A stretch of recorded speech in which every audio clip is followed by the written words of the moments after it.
Welcome to Keep Going, a podcast about failure and success, hosted by John Biggs.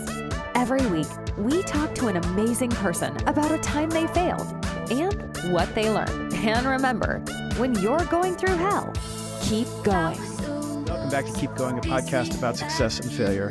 I'm John Biggs. Today on the show we have Joaquin Cuenca. He's the CEO and co-founder of FreePic. FreePic, Joaquin, was originally a photo site. You could get stock photos for your projects and things. But you guys have made a massive turnaround. So I wanted to talk a little bit about that. Welcome to the show. Thank you, John. Thank you for having us. So you're based in Spain. You're actually in a smaller city in Spain, right? Yes, in Malaga, south of Spain. Yes. And was that difficult to start a company like this in Malaga, or was it? That almost seems like it might be easier because you'd have like really nice things to take pictures of. It was different. That's for sure. I think the big difference is that we had a very small ecosystem of startups, very few people working on that. Most people in Malaga work with tourists. So it was kind of weird. At the beginning, many people didn't even know what we were doing. And it was kind of challenging to find talent, to create the website, make it scale. So at the beginning, it was a lot of work done by ourselves, like getting the right people, mentoring them. It was a slow process. Yeah, FreePic's pretty big. I mean, it seems like it's one of the biggest employers in that region. Tell me about the first days. Like, what encouraged you to build this? Yeah, you're right. Like today, we are over 500 employees, and in the early days, it was like the three founders. One of them, Pablo, he was a photographer. Even before FreePic, what he did is a stock site, like micro stock site, to sell his photos. Then Alejandro, his brother, he got the idea of making a vertical search engine to find free images on the internet. So it was some kind of adjacent business. And that really took off. We started sharing links to this free search engine to find free images, therefore the name FreePic, and it really got massive. Very soon we got over 1 million monthly active users, then it was 10 million, it kept growing. And at the beginning, it was just like Google. I'm a Googler, so I'm an ex-Google, and that was like the main idea, let's make a Google for free images. But we had to pivot. And the reason is because contrary to Google, we didn't index billions of websites. We're indexing 15, very few. So it was a very weak model. If any of them asked us to shut down their images, we were in a difficult position. And that happened actually. So the biggest one asked us to take out its images from FreePic. We had to shut them down. And we decided that it was a good idea to actually get in the business of creating ourselves the images.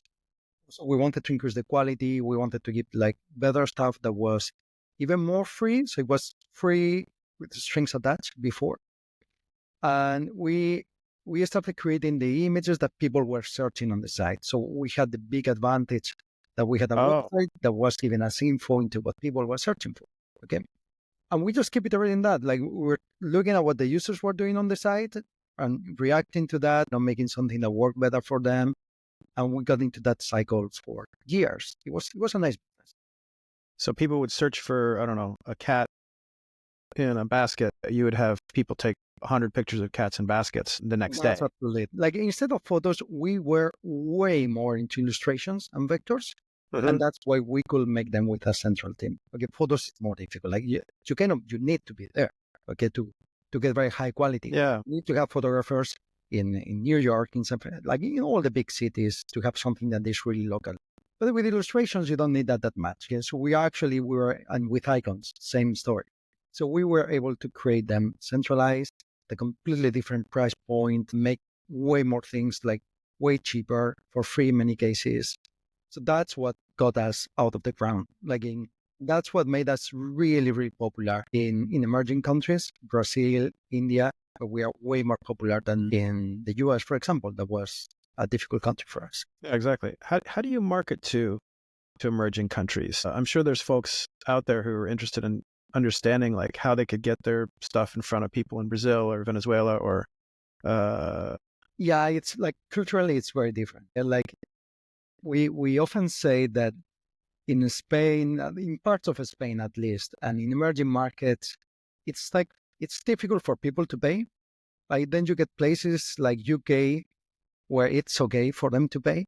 And then you get places like the US where it's difficult for them not to pay. Like, they don't feel good if they're not paying. It's like, is it legal or, So in emerging markets, pricing is a huge thing. Like it's a huge barrier. In some cases, they don't have the right payment methods. The currency is not adapted.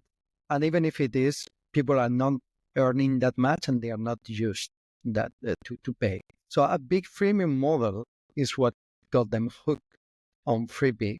And over time, those people started converting. Like when you have been using it for months or years, and you keep saying, okay, I would really love to use this other image, which is actually premium. Okay. Yeah, and it was a way softer way to get people hooked into a subscription. How do you get content creators to produce inexpensive stuff? That's the other side of the equation, right? You need to have folks who want to give you their work for free or almost free. How do you convince them to work for you? It's not the case, actually. It's not the case. Like, let me clarify. Like, we paid good money for the things that we commission. Again, when we ask people, okay, I want more illustrations of cats, we're paying like a standard market rate for those illustrations. But we were like buying the whole rights. And then given the scale that we achieved with the search engine, we were able to give it to way more people and therefore to charge way less for each download because we had a massive traffic. Like compare, for example, to most like third parties you can think of, like traditional Shutterstock, Getty, and others. We have like 2 or 3, 4 times more traffic than what they do. So we really have a lot of traffic, and that allows us to put lower pricing because we get more downloads per asset. So when you think on revenues and cost per asset, it actually works out pretty well. So it was more of a traffic game than even a creativity game. Do you think your background at Google helped you understand that or helped you get that traffic? Well, certainly our main KPI since the very beginning, and I probably took that from Google, but it was traffic. It was nothing else. It was not revenues, maybe because revenues were kind of okay since the very beginning. Because we put ads, we were very slim. We were like 3 people, and then we started hiring a little bit more people, but we were very cautious. So we had like safe economics since the very beginning. It was a bootstrap business. We were not looking at the revenue line. We were really looking at the traffic line. And that's the thing that we wanted to maximize every time. All our game, we never did paid ads. We made some tests, but they didn't work well for us. But what we did is SEO. That's the thing that we really mastered. No, I think that's pretty common. Like in general, when you're starting, instead of doing like 10 different channels, just do one really, really well. Okay. So this story is essentially success to success, I suppose. You guys pivoted to AI recently. Tell me about that process.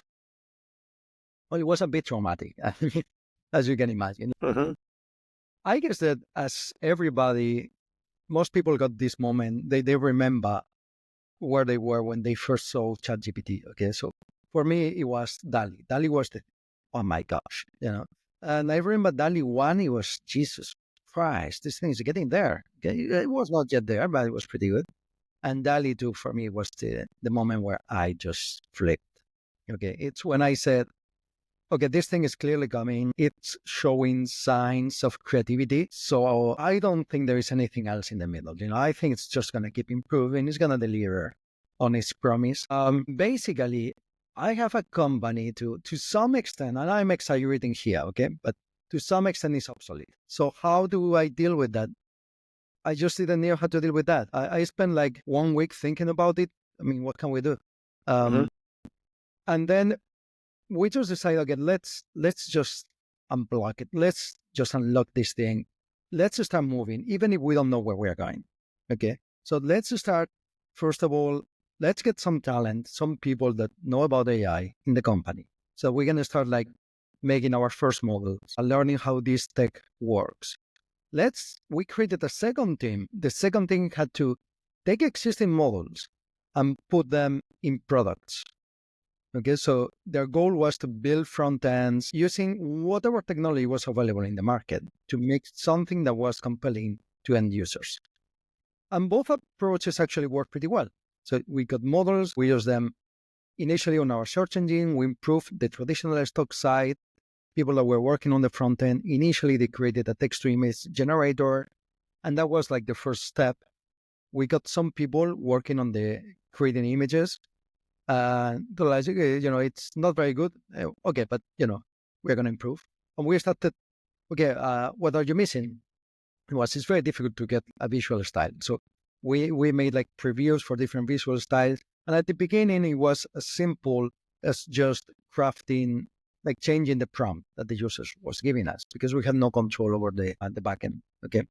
And then we got more sophisticated. We started doing fine tunes of the backend, and then whole workflows on top of the backend. And now we are doing our own models. It's been like a step-by-step process. But I think to me, the key was just start moving. We started moving and started learning.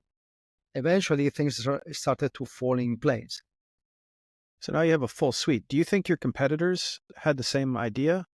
Like I haven't really seen, the only thing I've really seen is sort of like a notification that, hey, this is AI generated, that kind of thing. You guys have a full suite of like creative tools associated with that. No, I mean, obviously, like each one of my competitors, they probably have their plans. I'm not privy to all the details of what they do. What I can see from the outside, at least, is that they have gone way softer, probably with the exception of Adobe. Adobe was the one that really pushed forward in terms of AI. Shutterstock and Getty, from what I know, what they did is partner with somebody that was doing the tech. They really didn't got themselves into like kind of iterating with this tech. Do Shutterstock partner with OpenAI, Getty partner with NVIDIA. They both got one model, they put it in. I didn't so much iteration there. So in both cases, seems like something that they grafted on the existing website. And to my knowledge, they didn't change that much business based on that. Yeah, you as somebody who's, you've made your entire career on letting people share their artistic work. How do you feel about AI when it comes to the fact that it basically, we can say basically stole millions of images to create images that are similar to other people's stuff. Like if I'm an illustrator, I'm going to eventually see my stuff in some way coming out in the same way that, I don't know, a baby's eyes look like its mother's, something that kind of stuff. How do you feel about that right now? Stole is a big word. Yeah, exactly. As a writer and artist, I want to make sure that we get to be paid, right? And this doesn't let us get paid. And we have this view, like in our case, in FreePic, we are paying. We have reached out to people that wanted to create their own models, and we are selling them access to the images. And we use the same revenue share that we use on a regular sale when people reach out to us to use our images to train their models. So we are doing there. We have exactly the same model that Adobe and Getty and Shutterstock has, with the difference that I don't know how much they share with contributors. In our case, is same revenue share as a regular download. Okay. In the industry, there is a question mark over what you said. Like, is it really stealing, or because the generated asset, you cannot link it directly to any of the things that were used as input. So to some people, the AI thing is more like using existing art as inspiration to kind of understand what is a cat, what is a dog in a generic way, and then it's doing its own thing. To some people, as you said, it's a derivative work of whatever you use there. In our case, we are using third-party models that all of them have been trained with an opt-out model. So they took images from the internet, and they allowed anyone to say, hey, if you are not happy with that, send us your image, we take it out of the training. All the big stock agencies, including ourselves, they have taken out their images. So we know for a fact that they have not used any image, at least on any of the big stock agencies. And today in the industry, you have the case of Adobe Firefly and the new model that we are doing. In both cases, they have been trained only with images that have been licensed from their creators. So I cannot make comments on other companies that train their own models, because every one of them, we know that there is a strong rumor in the street that Midjourney, for example, has trained with images from films and from other assets. Yeah, sorry about that. He's angry about AI. Yeah. But I don't know. I mean, to me, that's something that each jurisdiction will have to judge if it's okay or not. The thing is that if you think about something like ChatGPT, you will have exactly. Excuse me 1 second. Sorry. You will have exactly the same question. Like, is ChatGPT actually copying text that it found on the internet? If you don't allow a model like opt out of text, you cannot have ChatGPT. Let's, you Yeah, cannot 100%. say, okay, you can reach a deal with like the New York Times, but that's not nearly enough to make something like ChatGPT. You need the whole internet and then some. Okay. So if people decide that opt out is not an acceptable model, there is no AI. There's no ChatGPT. There's nothing, and it has benefits for society. Okay. I get that point. I think this is an important thing to bring up, just because I think a lot of people are thinking about it. The idea that opt out, we have power to opt out, but we don't have power to. You're giving folks amount of revenue based on a download that some model did on you. I think that's the absolute least that the humanity can do for the creator. Are you worried that the impetus to create new visual art will be reduced by this, even if it is just like a cat in a basket? It depends. What do we understand by art? If it's art, like many people do art because of themselves. Okay, and they are like, the main reason why they do art is because they want to say something. And I think that remains intact. And I think actually this is a new medium for many people to express themselves. Okay. If we are talking about art as an economical thing, okay, then it's possible. What I think will happen is we are going to get more and more uses of this because it's going to become cheap. There are some use cases that are going to become cheaper. And usually what it happens when something becomes cheaper is that you get a higher demand. And I think in many cases, we were lucky by how expensive it was. Like, think about it. Who can pay today artists? Very few people. It just, when you're making like an animated film, you can pay artists to do that, and they're paid a pittance. And when you do a video game, and it's today, I think the expense, it's like north of 200 billions per year. And they are not paid that much, actually. It's so expensive in terms of human capital. I think society needs more art, needs more illustrations. And therefore, I think that by making this cheaper, we actually increase the demand, and probably people that oversight this creation, maybe they will get like even more job than before. Today, short term, it looks bleak. Okay, I mean, we know many illustrators, it's not looking great. So I don't know what is going to happen in the future. But I think this trade-off is going to come down to we as a society. Clearly, there are some downsides to this, and there's some upside. Okay, the upside is that we get cheaper images in our case. Think about ChatGPT. You get like the upside value that it provides. Do we want this upside with this downside or not? I don't think there's yet a clear answer to that. My intuition is that people will go for the upside. Well, I'm going to send people to freepik.com. I want them to check out the new AI stuff. I was playing with it. It looks very, very cool. Better than Midjourney. And I've used Adobe stuff and I'm not that happy with it. So that's pretty impressive that you pulled this off and they pulled this kind of pivot to AI in such a short period. Thank you. It's been a wild year. Yeah. And by the way, I think that what we did is more and more people are going to be a little bit against the wall, so to say. I don't think it's just artists. Like, if you think about how many things AI does or can do, it's basically all the white collar jobs. At some point, we are going to have like this conversation on a bigger scale and much deeper. So I think you made very, very good questions, and we need to reflect a bit more on the consequences of all of it. Yeah, very cool. Well, Joaquin, thank you for joining us. This has been amazing. Thank you, John. And also thank you to my dog.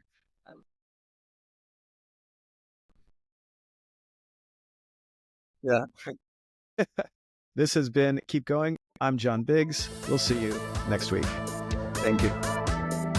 Thank you for listening to Keep Going, a podcast about success and failure. Remember, Keep Going is entirely listener supported. If you're listening to this, please head over to keepgoingpod.com, where you can subscribe to the podcast for as little as $5 a month. This is a labor of love, and every little bit helps. Thanks for listening.